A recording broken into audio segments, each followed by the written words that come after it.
to another segment of 120 Seconds. As always, I am Stockwell. Continuing on with the Gathering artist interviews. This was the second interview that I conducted.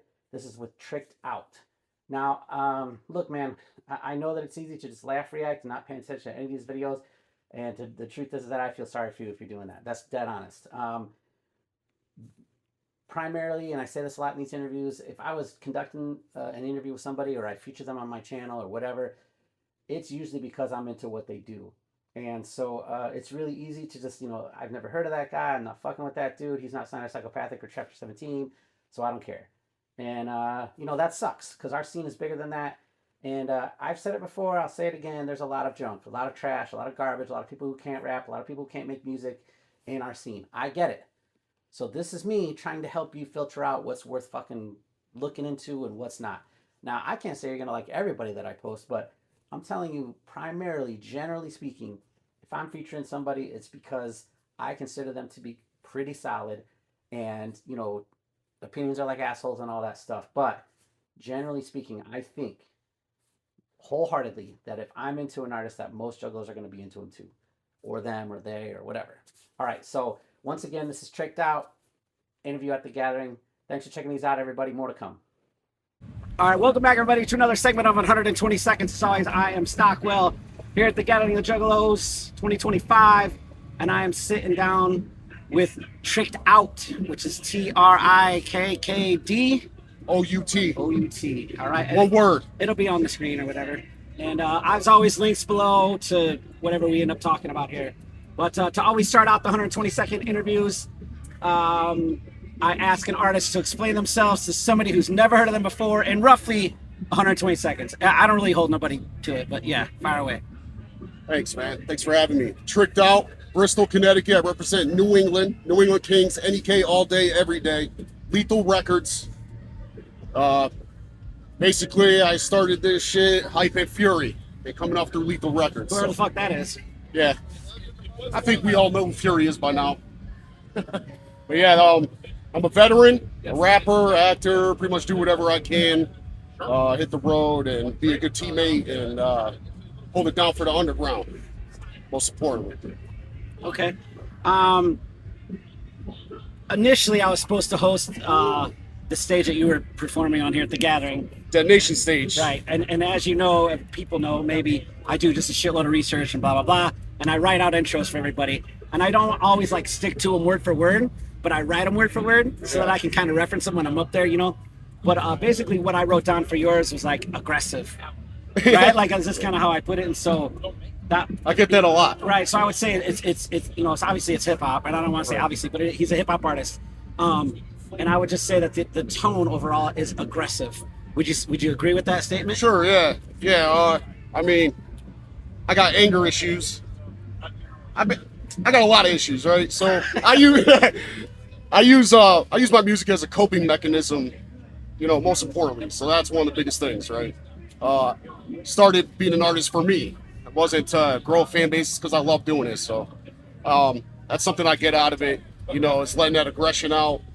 I like to project my vocals as well. That's another thing. I don't know. It just feels right to me. So, I definitely come off as aggressive. I can see that. It's compliment. No, right, yeah. Yeah. Again, when I say shit like that, it's just how I'm looking at it. You know what I mean? Whatever. You're a punk band, and like yesterday when I was they call themselves a metal band. They sound like hardcore punk to me, right. But I don't really care. But it's just that's what I hear, So right, and my influences are crazy too, because regional influences that are different. Some people are either from here or there. We had a conversation about regional stuff recently, pizza, yeah. But you know what? To bring that up again, as I developed as an artist, I started in Georgia. I'm from New England. I grew up listening to New York rap, Boston rap, New Jersey rap, stuff like that, right? But when I was developing as an artist, when I started actually trying to rap is when I came home from Iraq, and I was stationed in Georgia. So I was heavily influenced by my people from down south. Okay. Because I had a lot of friends from Alabama and stuff that rocked with me back then.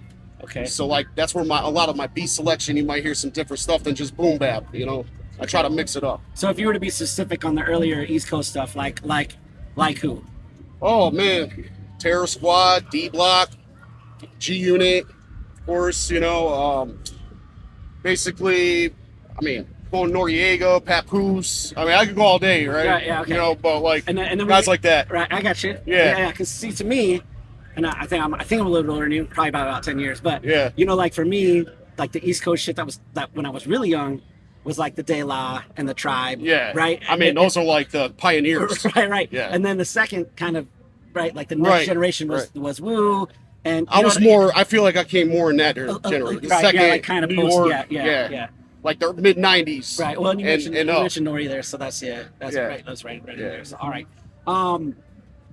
What again? What? Oh, I wanted the two parts of that question was, and then you talked about being influenced by kind of the shit from the South. Yep. And so it's like kind of like such as what are you looking at? I mean, Lil Jon's beats were crazy. I Okay. think everybody should agree to that. Right. Like, but you know, the whole trap South, Like the crunk, beat, like yeah, that crunk stuff. Like, I okay. love that stuff, and that was very different for me to love because coming up on like East Coast boom bap, right? Yeah. Lyricism issues. But I loved it. Right. No. And then exactly. you see guys come out like come out the woodwork like Yellow Wolf and Reds and all that, and they were like putting some heat on some crunk style stuff, gotcha, you know. And right. I really appreciate that. Ti did a lot of crazy beats too. Okay. You know? All right. And so you already kind of mentioned it. You kind of started with Hyping with Fury.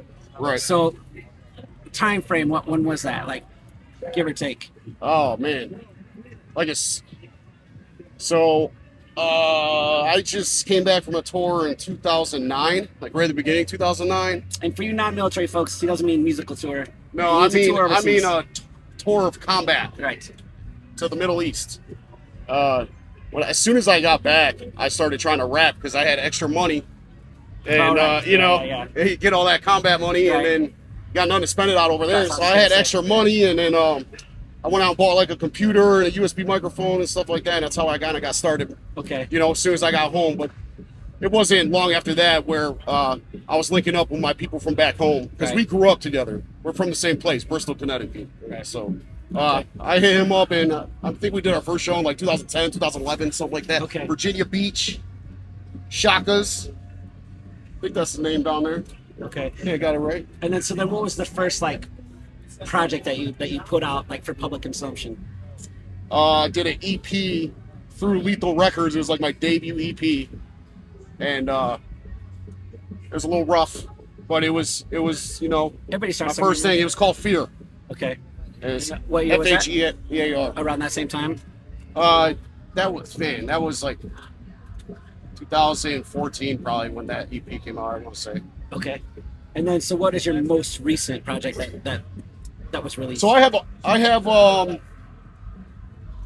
lot of unreleased stuff. I've been releasing singles and videos. Okay. And that's what I did over the last few years to kind of build my brand. Well, I and think it's stuff. kind of the nature of music right now, and I'm not going to say to do that. Yeah. I think the nature of music right now is that you have the luxury of doing that if you want. Yeah. Right. Like you can do just the YouTube singles. Right. You could do the full length. You could. Right. Right. There's a lot of ways to attack it. So that So I did put out a mixtape. It was like developmental music and stuff. Like a lot of it could have been album stuff, I guess, because I own some of it. But it was called Savage Past Mixtape, and it was really just so I could, you know, have shit at shows. And then I also put out a hard copy release of an album that we're finalizing for distribution, and that'll be through Lethal Records Empire. And we're gonna call it Induced Psychosis. Induced Psychosis. Induced That's what you Psychosis, said, yeah. And when you have a projected date for that? We don't have a projected date for that because I also have an EP, and we're not sure which way we're gonna release them at this point. But half of Induced Psychosis is already out there in singles. Okay. So get the other half later, or go to my show because I might perform some stuff. Well, that, you know? that was my next question. My next question. Right. So, you have yet to play your set here at the Gathering, obviously, Right. so that have some new stuff in there. Yeah. And by the time people see this, Gathering will be way over, and so it's really not worth talking about. But if you were at his show while we were at the Gathering, then you've heard some of this new shit apparently. Yeah, comment below and let us know. Yeah. Usually, I follow Scotty Doo's rule on don't read the comments. Really? Yeah, because I just take shit to heart, dude. Oh, you dude. know, and so like I'm ready to fight people on the internet over shit they say. For me, man, if they ain't like my people talking Right, shit, right. I don't give a fuck. No, yeah, Like, that's different. That's you know, different. Yeah. you say what you want, talk all your shit on my stuff, yeah, please. But take anyway, it. but yeah, so seriously, I don't read the comments anymore, so fuck y'all if you. Oh yeah, yesterday we did the Fury set on the Detonation stage. I Right. rocked out with Fury, and everybody seemed to love it. That was when I showed up. Was when you came. Yeah, out. yeah. So that was all like the last 2 songs or. Maybe. Anyway. Yeah. Yeah. So Fury did play the Gathering already, the Detonation stage, right? Yep, Yeah, Detonation. and you're also on the Detonation stage tomorrow. Friday, Yeah. August Yeah. 15th. Yeah. It's awesome because they got like a lot of dope ass artists that are headlining that shit tomorrow. Yeah. So Again, my original schedule was to be Detonation stage host all 4 days, and truth be told, I was really looking forward to it. Like I think there was a lot of That was solid dope. acts on Detonation stage. Yeah. it's a nice setup over there. things I was changed. like, Well, we that's- were confused. We were like, maybe this is the second stage. Maybe No, I know. we're missing something here. But That was the other thing for me too, is that like that location is awesome. Hell yeah. I'm at Iconic. Yeah. And it's so fucking far over there. Facts. And it's in the shade and it's dirt Right, and not right, gravel. right. Like where we're sitting right now is where second stage used to be. And it was Yeah. hot as fuck, but just like it is. Well, last year was the Omen stage, and it's right? gravel. Yeah, so it was the first year I did it. It was what, Nightmare, then it was Martian, and last year was Omen. But yeah, like it's gravel, it's hot, right? Like no Yeah. shade in for anywhere. So anyway, I like the setup over there better. It's just hidden. But Yeah. anyway, yeah, that was going to be my next question. And yeah, then, we found second stage last night. right. So we are gonna shift gears, and you already went there with you led with the I'm a veteran, and again, it's not something that I necessarily advertise so much. Not that I care what anybody does, but I like it better when people just kind of genuinely find out later. You know what I mean? Yeah. And as we've had this discussion, he and I separately. I was Army for 14 years. My career was weird, to put it lightly, right? So I joined the National Guard in high school. After like, let's say I went to college for like 3 years and changed my major 4 times, and I was just like, fuck this, I'm gonna go active duty. Got selected to be a recruiter. They said, where do you want to go? I'm from Illinois. I said, Illinois. They said Sycamore, Illinois, which is about an hour and a half from where I grew up. All right. And I was like, perfect, let's do it. I went to recruiting school. lucky. And then they're like, Chicago, which is like 3 hours from where I grew up. So I was in the city of Chicago from like 01 to 04. There was a AGR position, which was an active guard reserve recruiting position in my hometown to be the Army and Army Reserve recruiter in my hometown. And so I went to do that, and I joined a reserve unit. Okay. And then that reserve unit got mobbed to go to Iraq. All right. And so I was supposed to go to Iraq, and then that didn't happen because they were at like 125% strength. And so I didn't go to Iraq. So I got mobbed and then never actually went to Iraq.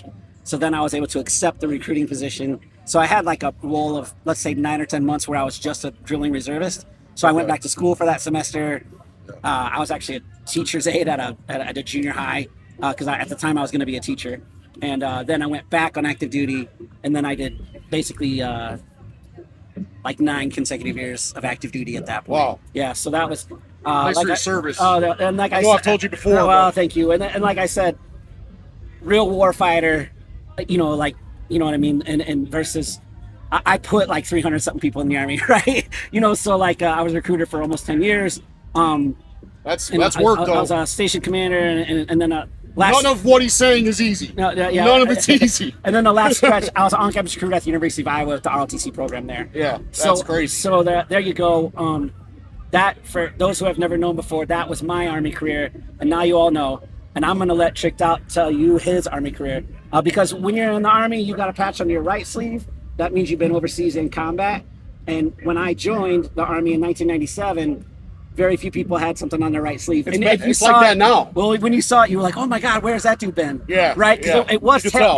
it was tail end Vietnam if they were old enough, Right. which was like the old crusties. And then there was Yeah. obviously some Gulf War guys, which really wasn't that many guys. Right. At least that were still in for sure. And then when when I got out, 2011, I was the only scrub without one. You know, and That's what it's like. Right, right. right. Yeah, you're lame for right. So anyway, I will let you kind of expound on your Army career because it's So I didn't have such an extravagant career. extravagant strong word for me. But Yeah, I had a pretty quick career. I would say. I mean, it was a little longer than it had to be, but I pretty much went straight to. I went to tanker school, learned how to operate M1 Abrams main battle crew tanks, and that's like the baddest tank on the planet. So I was pumped about that. Yep. And 19 kilo. 19 kilo at the time. I know, They yeah. changed it to 19 Delta. Okay, I didn't know I that. got an argument with another. But that's tanker, how old. a That's young how old I guy am. I didn't know about that. anybody. Yeah. Well, yeah, back in the day, 19 Delta was the Cavs, but Cav Scouts. Right. Oh, yeah, 19 kilo. And after training at Fort Hard Knocks, School of Hard Knocks. Yep. Went to similar to your story, I had orders for Germany. Okay.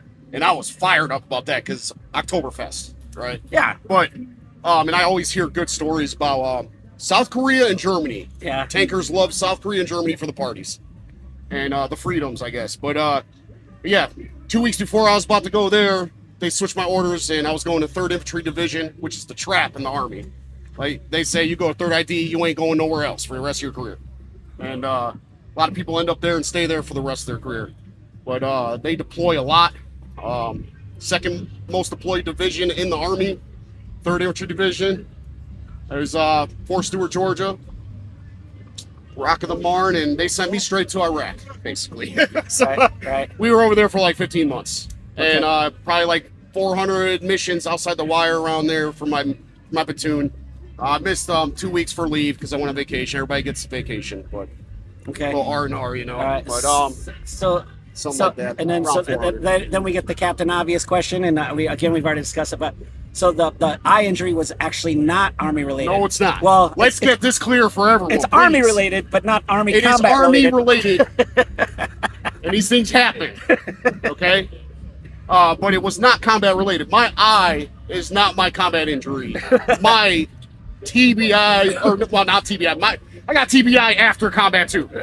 We're beating a lot of shit. Right. Or fighting and shit. You can kind of blame that on Army, but like, my brain injury is PTSD. Right. Right. So, traumatic injury, PTSD or whatever, post-traumatic stress disorder. Correct. And yeah, I didn't even realize I had it either. It's funny how that works. I didn't realize I had it. I was ready. I had orders for Afghanistan. I was pumped about it, but then I lost my eye in a party because me and my boys were hammered, celebrating, and we did what Shaggy Two Dope likes to do, and we started shooting off Roman candles. And I caught one to the face. I thought somebody punched me in the face, So let that be a lesson to you kids. but it was Don't play actually with a Roman Roman candles. candle in my eye socket, and I had to pull it out. It was still burning, and that was it. I just couldn't see since then. So. Crazy. Yeah, I went through a bunch of surgeries with that, and then, you know, being on my ass for so long, I learned that I have more problems than I realized. Right. When You things slow down is when things catch up Yeah, to you. Yep. you know, I had That's too much why I time think to think. when you slow down is when things catch up to you. Right, That's what I should right. say. Yeah, yeah. But yeah, I've had my own boys literally be like, yeah, my boy tricked out, fucking lost his eye, got blown up. I'm like, nah. No, I didn't do Don't it. get me wrong. I've been around some shit. I've been Right. shot at. I watched my boys get blown up. Our convoys been hit, and I did 400 missions outside the wire. It wasn't no trench warfare like you see in Ukraine these days or nothing like that. But yeah, we worked. Scary Put enough. in a lot of work over there. Scary And, enough, man. and then I just had an unfortunate accident when I got home. Party accident, shit happens. So And I then- could have stayed in. They were offering me rank. They were offering me bonuses and all that. And I actually got one bonus already.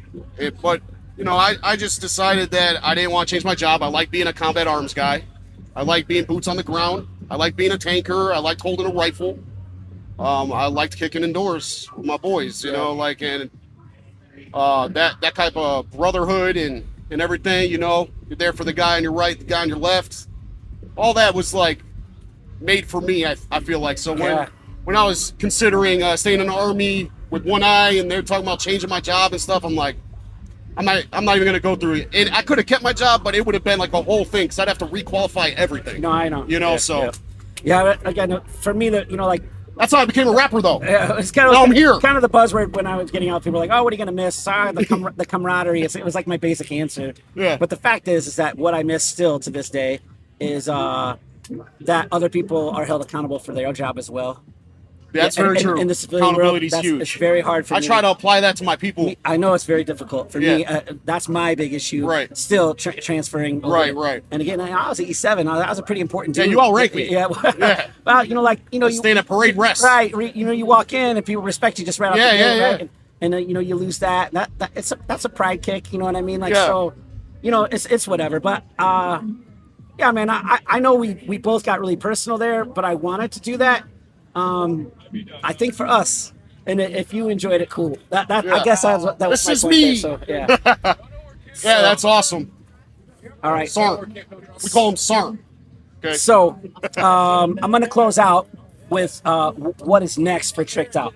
Well, I We'll gotta know. fast forward past the gathering. I should probably say this because I missed this in the intro, but I'm also a professional wrestler now. I started doing professional wrestling too, Okay. and that's a lot of fun. You actually you said acting too, didn't you? I did a little bit okay. acting. I did some like basically just being in the background and stuff, you know, extra Fuck work. Blind Fury. I've been waiting for this. We're longer. You know what? Oh, the Blind Fury thing. I know everybody see the reels and stuff, and we joke around a lot. I just want to say, Fury's my boy, okay? And on behalf of the international blind community, I'm gonna give him a pass on this one. All right. You giving them the blind? I think y'all giving should them too. the blind guy pass? Yeah. We're gonna give Fury the blind guy pass. He's all right with me. Oh All right. shit. Yeah. Well, and also I'll say this: fuck it. Blind Fury should apologize. Talking that shit last year. Just apologize. Stop clowning around. No problem. We'll stop. We're just joking around, though, you know? All right. All right. What's next for Tricked Out? All right. What's next for me? Detonation stage tomorrow. Right. Friday, August 15th at the Gathering of the Juggalos, Gathering of Legends. Opening up for Guar and Ill Bill and Tech 9 and Ouija. So that's immediately what's next. But also, I'll probably be in the ring some more wrestling. Okay. And, you know, we're just building, man. We've been working with Ron Killings as well and supporting him. Ron Killings' new album out now. Our Truth, right? Yeah, that's Our Truth. Yeah. Yep. Well, what was he R-Truth before that? WWE. Quick Kid or something. Kid Quick, right? Talking about way back. Is that yeah. right? I only remember that because he was at a gathering like, Nelson Ledges. Yeah. Like when I don't know wrestling, right? Like yeah. So anyway, I happen to remember that. Yeah. Because somebody said that dude was rapping, Yeah. and I was like, I swear I saw that dude, and I like looked it up, and I was like, oh yeah, it was that. Yeah, if y'all Kid don't Quick. know, Okay, but yeah, in WWE, he just changed his name from R-Truth to Ron Killings. Well, that's his real name. That's his music. Look it up. Ron Killings. He Killings, just got a there you new go. album drop. there you go. Look it All right. up. So again, Tricked Out, Lethal Records, Mr. I got music coming. Pay attention. Follow me. All socials. Yeah. TRIKKD. Listen, I've said this before. OUT. I've No said- C. I've No said- E. I- 2 Ks. One word. It'll all be under there. I'll have links. He'll send me a Spotify shit, whatever. Check my shit out, man. YouTube, whatever. And again, I say this. Look, when I'm hosting the stage, everybody gets a positive spin, regardless of whether I'm feeling it or not. Right. 'Cause, you know, that is the only time that I'll, let's say, sacrifice what I do professionally. That's fine. It's because, like, Build people up, man. What am I going to do? Go out there and say these dudes suck? Right? But with that being said, there's plenty of times where I think somebody's not good, and then they go out there and they fucking tear it up. So every time right. that happens, I'm always like, what the fuck do I know? Yeah, right? that's true. That's true. You know, opinions are like assholes and all that shit, right? Yeah. But I do just say this usually when I'm doing these interviews, generally speaking, for the most part, it is because I genuinely enjoy said person's music. And I want to expose and uplift dudes that I think are doing this shit right in our scene. Because I know, Juggalos, I know there's a lot of trash. And I know it's easy to just be like, cool, and fucking talk shit. But click on a motherfucking link and listen to this dude's shit. All right? I appreciate that. so- Like, this is huge for me, too, just sitting here with you and talking about this shit. So- I'm working, man. I'm coming up. You know, I'm working on it. So, All right. thank you for this. all right. Appreciate you. Longer than I normally go, but fuck it. Thanks, everybody, for checking these out, as always. Tricked out! They gon' love us for life. Yeah, I don't go there. Right. I don't fuck with them anymore. I used to like them, but I don't fuck with them.